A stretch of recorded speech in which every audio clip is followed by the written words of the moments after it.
Okay, and welcome back, students who are taking financial accounting and working on the series of videos for Chapter 4, the assigned problems for the exercises Group B that came out of your digital study guide. And we finished on 29 in the last one, so we're on 30 now. And let me just slide this over just a little bit. There we go. Okay, so as always, as you can see in the progression from 426 through 429, it's this, we're talking, some of the problems are about sales and some of them about purchases.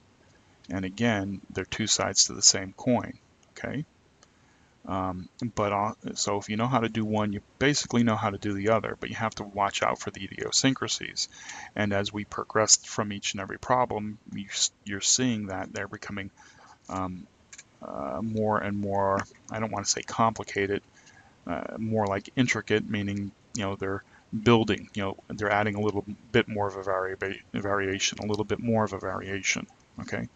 So, but if you understand the underlying concepts, then it doesn't matter how many variations you have, it all basically works out the same way. But it does help to work through the problems so that you get accustomed to seeing these different variations, and as an application of those underlying concepts. And it also goes to the point that if you look at if you're given, let's say this wasn't a homework problem, okay, and you were given this one as a test, all right, well, you know what, you're not going to find the answer in the textbook, okay? Each and every problem is unique, but they're based upon the same underlying concepts. So you have to understand those and apply it to the particular situation, which, like I said in the previous video, I could create 10 more different problems, but they're all based upon the same ideas. So if you're not getting the theory, go back and watch those videos. And if you're still not understanding it, telephone and speak with an instructor. Okay, so this problem here. June 3rd, we're going to purchase 3,900. So we're purchasing 3,900 on account. So that's an accounts payable. Terms are 2% 10. So I'm going to draw a timeline here. And this is June 3rd. Purchasing 3,900. And this goes 2% 10 means that we have up to the 13th there. Right, then on June 6th, returning 400 of defective merchandise. So 400 is being returned. Return on allowance. On June 8th, we're paid freight charges of 70 for delivery. Okay, that was from June 3rd, so we're paying the freight charges on the delivery. Now, pay attention to that one because it's going to matter whether we're putting that as part of our, remember, we're purchasing here, okay? So this is going to go towards the inventory. It's not going to be an expense because we're not selling it as a normal operation of the business here, okay? All right, the 11th, it says sold. So on 6/11, we're selling $1,900 of inventory to a customer on account. So now in this problem here, not only are we're doing purchases, but now we're doing sales. Okay, and the terms are 3% net for 15 days. So on 6/11, let's start a new timeline here because this is we'll keep this as our purchases, and this here is our sales. So on 6/11, we're selling 1,900, and it's 3% for 15 days. So 15 and 11 is 26. So they have a discount period up to the 26th, right? FOB, 3% 15, net 45. Now normally I would extend this out and figure out what the date would be for 45 days, but these problems have been kind of taking, being paying in full within the discount period, so that we have to calculate the discount. So that's why I'm not extending these out to the net amounts, the net dates, I should say. Okay. All right. So FOB shipping point, and the cost of the goods was $800.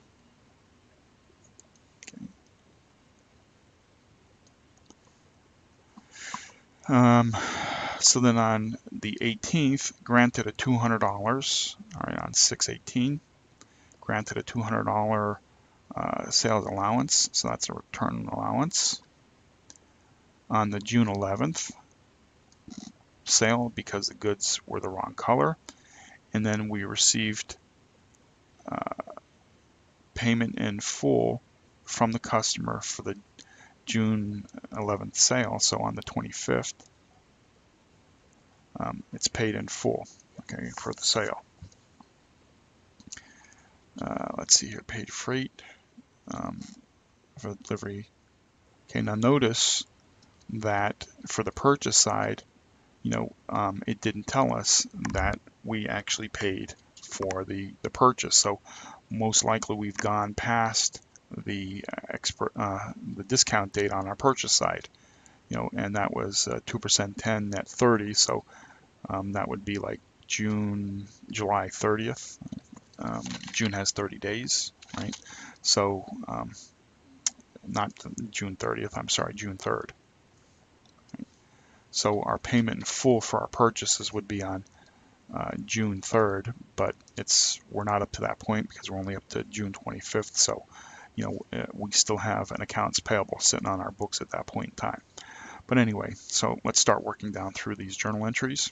All right, so 6/3, we're purchasing $3,900 on account. So we're going to credit our accounts payable. You should know that by now, for $3,900. And we're going to debit our inventory because we're buying for, we're buying merchandise for our inventory, and it's FOB shipping point. Okay, so then on 6/6, we're returning 400, right? So if we're returning 400, basically we're just reversing that entry. So instead of having a debit to accounts payable, we have a credit to, instead of a credit to accounts payable, we have a debit to accounts payable for the $400, and a credit to the inventory for $400. Okay. Then on 6/8, it says we paid freight charges, right? Well, if we're paying for the freight charges, that's a credit to our cash because we're reducing our cash by $70, and that freight is associated with that inventory, okay, that we purchased. So that would go to our inventory as part of the cost of our inventory. So we're going to debit our inventory. It doesn't go to an expense. We're not selling that, okay? Now, on 6/11, right, so these three entries dealt with the purchase. Okay, so pause the video and write down those journal entries, because I'm erasing them here in order to do the sales side here as we move forward in time. Notice I'm doing this in time, right? I'm just moving forward as we go, right? So now we're working on 6/11, and it says here we sold 1,900 of inventory to a customer on account. So that means we're going to debit our accounts receivable for 1,900, and we're going to credit, what our revenue, because we're making a sale, for 1,900. And since we're making a sale, we have to take out of our inventory and put it to our cost of goods sold.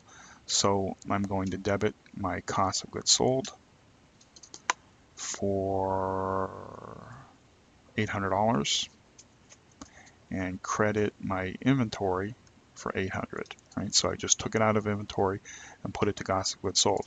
Remember, when you make a sale, if it's something in inventory, you have to make the additional entry to remove that from the inventory.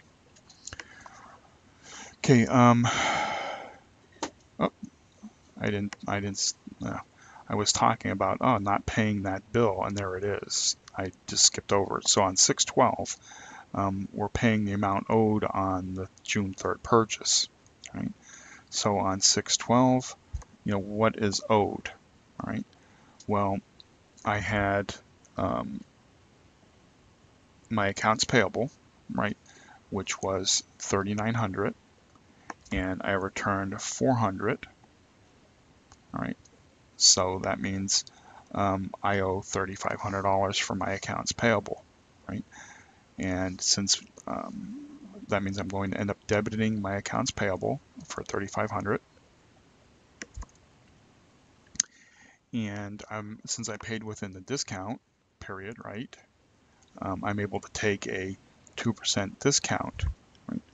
Well, if I had $3,500 and I take 2%, that gives me $70, right?